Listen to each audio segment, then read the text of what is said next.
वंदे विष्णु वंदे विष्णु वंदे विष्णु।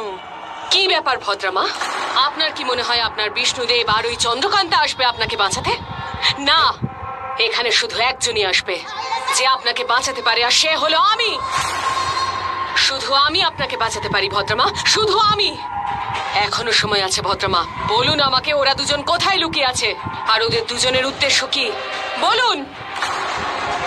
দেখুন ভদ্রমা, আপনার সব ভুল ক্ষমা করে দেব আমি, আপনাকে প্রাণদান করব।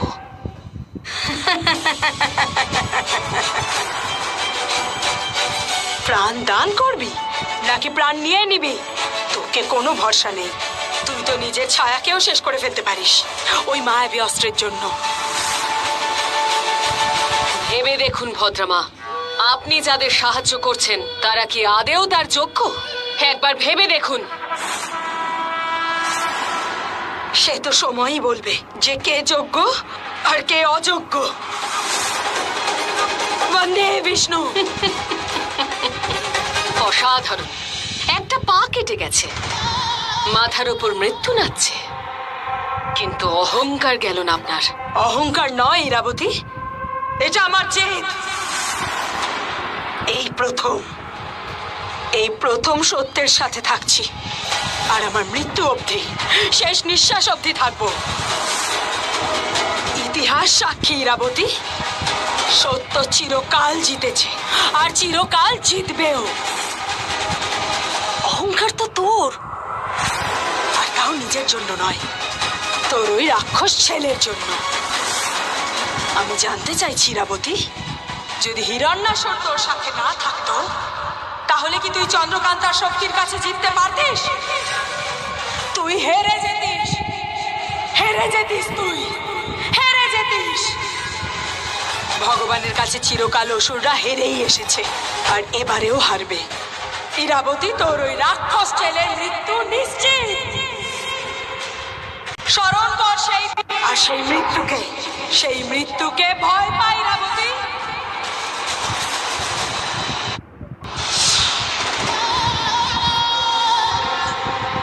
নিজের মৃত্যুকে ভয় পান ভদ্রমা। মৃত্যুকে আমি ভয় পাই না ইরাবতী। এইবার ভয় পাবেন। বন্দে বিষ্ণু।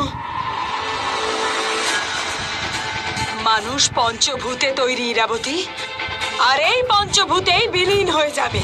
কিন্তু তোর তো পঞ্চত্ব প্রাপ্তির সৌভাগ্যও ঘটবে না। তোর মৃত্যু এতটাই ভয়ানক হবে যে তুই ভাবতেও পারবি না। আর তোর মৃত্যুর নাম হলো চন্দ্রকান্তা।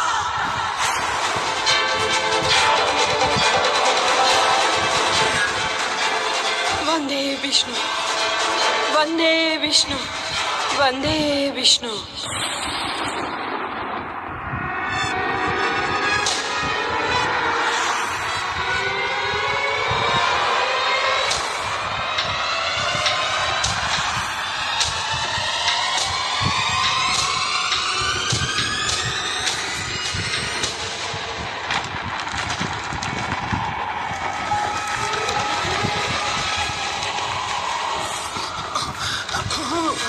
ভগবান, হঠাৎ এই ভূমিকম্প হচ্ছে কেন? মনে হচ্ছে রাক্ষস এসে গেছে। আমাদেরকে বাঁচাও কেউ।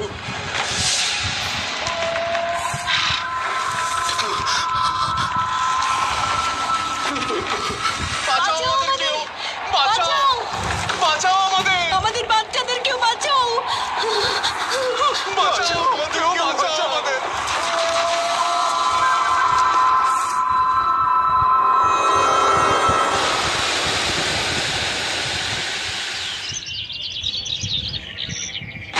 বলো বলো, ঘোড়ার এই অবস্থা কে করেছে?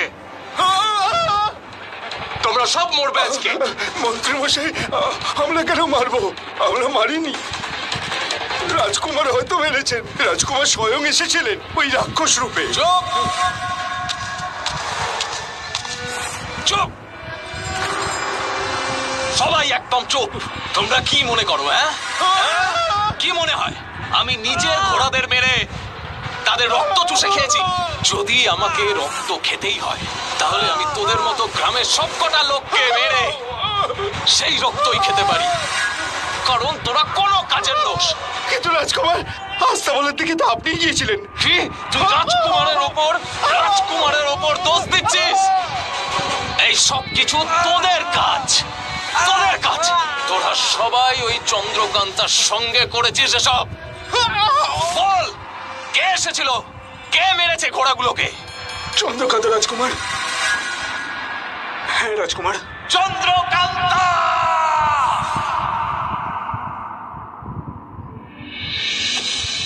ধীর, তোমার ক্ষত তো এখনো শুকোয়নি, আগের মতোই আছে দেখছি। আর তোমাকে এখনো ক্লান্ত আর দুর্বল দেখাচ্ছে।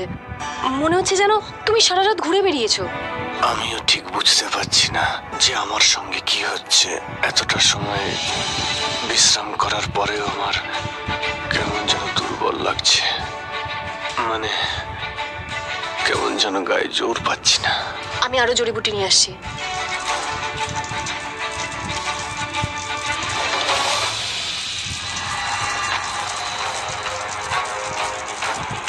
ধীর ধীর, এটা তো ইরাবতীর ঘোড়াদের আস্তাবলের পতাকা। রাতচিহ্ন রয়েছে এখানে। এই পতাকা এখানে এলো কি করে? এটা এটা একদমই, তুমি ঠিক কথা বলেছ। এটা তো আস্তাবলের পতাকা। কিন্তু এটা এখানে কি করে এলো? বাইরে থেকে কেউ এসেছিল? কিন্তু তুমি তো ওই ওই রক্ষা কবচ দিয়ে রেখেছো। হ্যাঁ, কবচ ভেদ করে কেউ ভেতরে আসতে পারবে না। জানি না এটা কে নিয়ে এলো, কে নিয়ে আসতে পারে। ধীর, তুমি বাইরে যাওনি তো? না তো, আমি তো তোমার পাশেই শুয়েছিলাম এইখানে। আমি কি করে বাইরে যাব? কেউ নিশ্চয়ই বাইরে থেকে এসেছিল, নাকি আমি বাইরে গেছিলাম? আমার কিছুই মাথায় ঢুকছে না। আমার কিছুই মনে নেই। ধীর, তোমায় অত বেশি ভাবতে হবে না, সব ঠিক হয়ে যাবে। আমি খোঁজ নিয়ে নেব। তুমি বিশ্রাম করো, আমি প্রলেপ নিয়ে আসছি, ঠিক আছে?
হয়তো ভদ্রামা এসেছিলেন।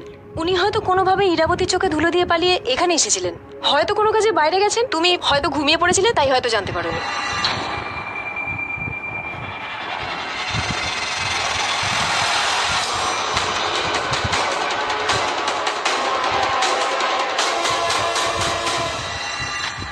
ধীর,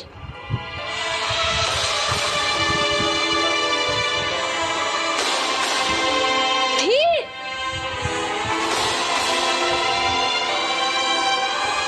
ধীর।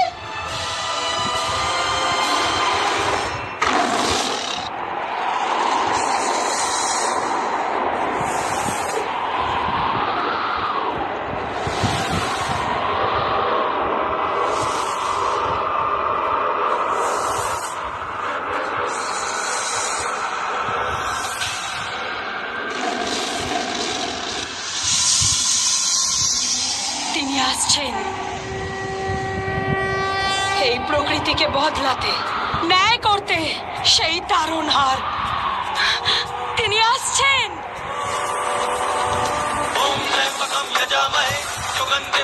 তিনি আসছেন, আমি দেখতে পাচ্ছি।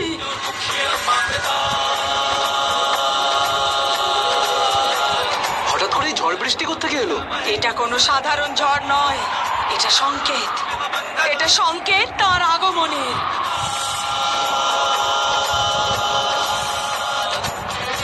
সবাইকে রক্ষা করেন সেই তারণ হাত।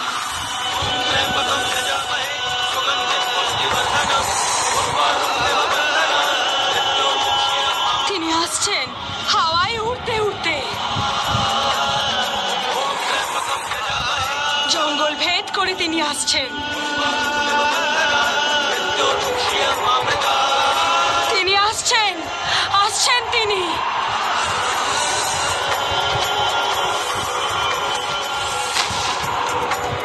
বন্দে বিষ্ণু, বন্দে বিষ্ণু। তিনি আসছেন ন্যায় করতে, অধর্মের বিনাশ করতে, আবার ধর্মের স্থাপন করতে। তিনি আসছেন।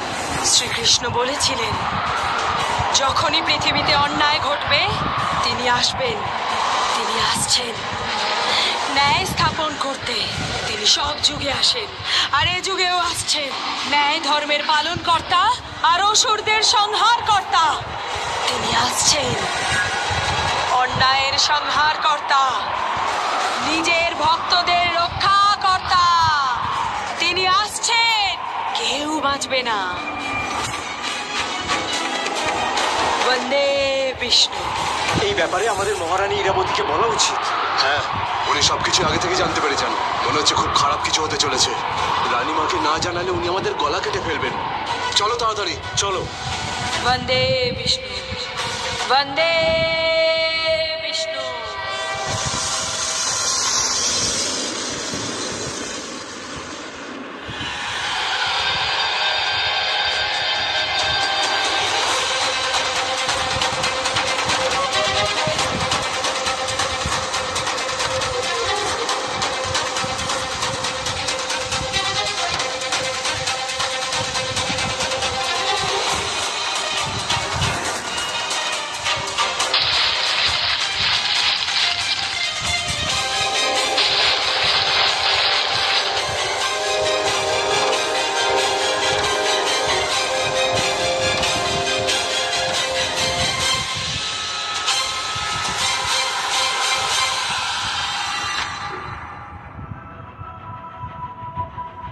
তোমরা দুজনে ভেতরে যাও, লুকিয়ে পড়ো গিয়ে।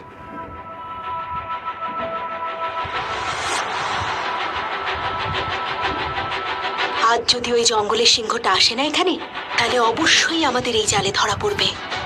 চলো, আমরাও ভেতরে গিয়ে বরঞ্চ লুকিয়ে পড়ি। চলো চলো, তাড়াতাড়ি চলো।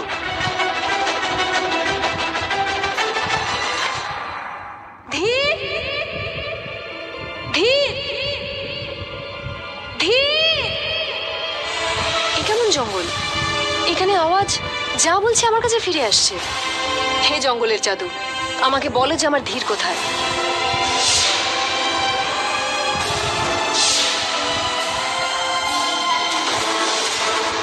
ধীর এমন কোন জায়গায় আছে আমি জাদু করেও দেখতে পাচ্ছি না।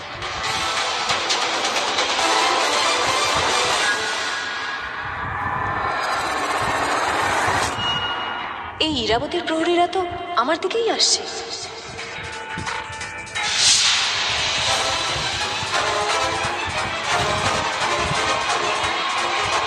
হে জাদু চাদর, আমার কবজ হয়ে যাও তুমি।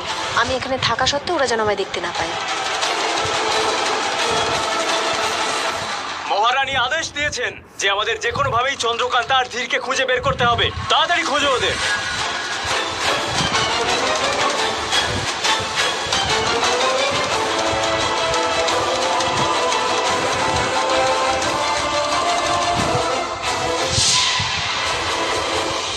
ধীর এত কষ্টে আছে, এত দুর্বল। এই অবস্থা জানি না কোথায় চলে গেছে। যদি প্রহরীরা ওকে ধরে ফেলে তাহলে বন্দি করে নেবে। কোথায় খুঁজি? সব জায়গায় খুঁজলাম কিন্তু কোথাও খুঁজে পেলাম না। ধীর, ও হঠাৎ উমাঙ্গার মেঘের হয়ে লড়তে চলে গেল না তো? না, ও খুব দুর্বল। ও তো লড়তে পারবে না এখন। যদি প্রহরীরা ওকে ধরে ফেলে? না, তার আগে আমায় ওকে খুঁজতে হবে। তিনি আসছেন। কে আসছে ভদ্রমা? বলুন। তিনি আসছেন। দ্বার বন্ধ করো। কেউ তাকে আটকাতে পারবে না। কোনো দেওয়াল, কোনো দরজা, কিছুই। তাকে আটকাতে পারবে না। পাপীদের বিনাশ করতে তিনি আসছেন। বিনাশ হবে। উনি কার কথা বলতে চাইছেন? কে আসছে বলে মনে হচ্ছে ওনার? কার কথা বলছেন? কে আসছে? বিনাশ হবে। প্রলয়।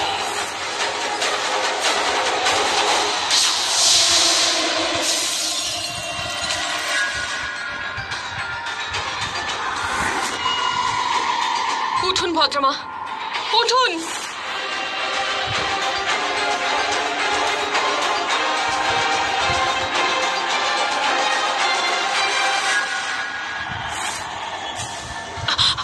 তিনি আসছেন, তিনি আসছেন, তিনি আসছেন। তিনি সবাইকে বিনাশ করবেন। প্রলয়, প্রলয় হবে। সবাই মরবে, সব পাপীর বিনাশ ঘটবে, সব শেষ হয়ে যাবে। ন্যায় হবে, ন্যায় হবে। ধরো ওনাকে। তিনি আসছেন। ন্যায়, ন্যায় হবে। কে আসছে? ভদ্রমা, ভদ্রমা, ভদ্রমা।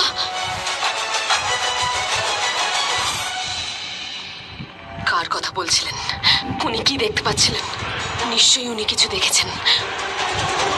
উনি কিছুর আভাস পেয়েছেন। কার আসার আভাস? কে আসছে?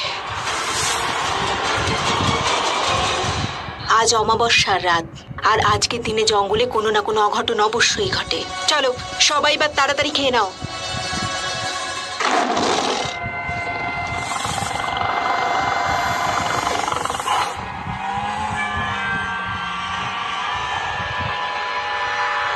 অঘটন তো ঘটবেই আজকে। আজ যদি সিংহ আসে তাহলে আমরা যে জাল বিছিয়েছি তা তো ধরা পড়বেই।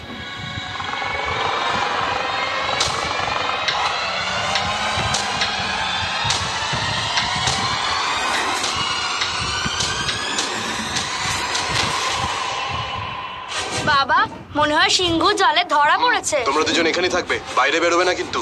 আমি এক্ষুনি আসছি, তুমিও চলো।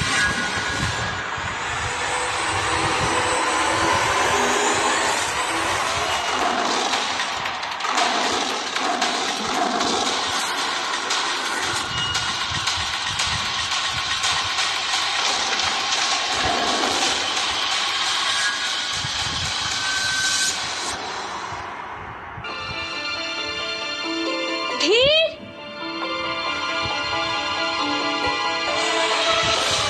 ধীর, ধীর, ধীর, ধীর। আহ, আহ, আহ, আহ, আহ। কোথায় চলে গেলে তুমি? কোথায় তুমি? সব জায়গায় খুঁজলাম, গ্রামে, জঙ্গলে, উমাঙ্গের মেঘ যেখানে গিয়েছিল সেখানেও, সব জায়গায় দেখলাম। কোথায় চলে গেলে তুমি ধীর?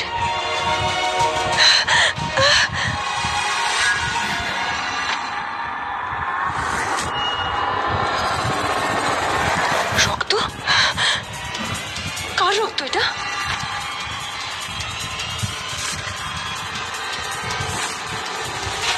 প্রহরীরা ধীরের উপর আক্রমণ করেনি তো? না, রক্তের চিহ্ন ধরে এগোই, দেখি কত দূর অব্দি গেছে।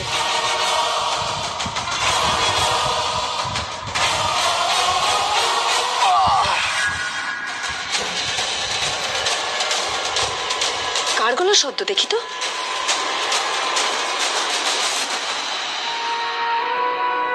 শুনছো? হ্যাঁ, চলো এখান থেকে ফিরে যাই। বাচ্চারা ওখানে একা রয়েছে। আমাদের ছেলে মেয়েদের কিচ্ছু হবে না। এই জঙ্গলে থাকতে হলে আমাদের এই সিংহকে খুঁজে বের করে মারতেই হবে, না হলে আমরা এই জঙ্গলে থাকতে পারবো না এই গ্রামে থাকতে পারবো। চলো। ধীর, ধীর, ধীর। এই শব্দটা কোত্থেকে এলো? ওই যে ওই দিক থেকে আসছে। চলো পালাও তাড়াতাড়ি। ধীর, ধীর, তোমারই অবস্থা কে করলো? ধীর, প্রহরীরা আক্রমণ করেছিল তোমার উপর? এসব কি করে হলো ধীর? ধীর, তাকাও আমার দিকে, চোখ খোলো। ধীর, আমাদের মহারানী রাজকুমারী চন্দ্রকান্তা আর রাজকুমার ধীর বেঁচে আছেন। দেখুন, ধীরের গা থেকে রক্ত বেরোচ্ছে, আপনারা একটু সাহায্য করুন না। মহারানী, আমাদের ঘর এই পাশেই রয়েছে, আপনি চলুন। সিংহকে ধরার জন্য আমরা ফাঁদ পেতেছিলাম, ও ধরাও পড়েছিল কিন্তু পালিয়ে গেল। মনে হচ্ছে রাজকুমারের উপর ওই আক্রমণ করেছে।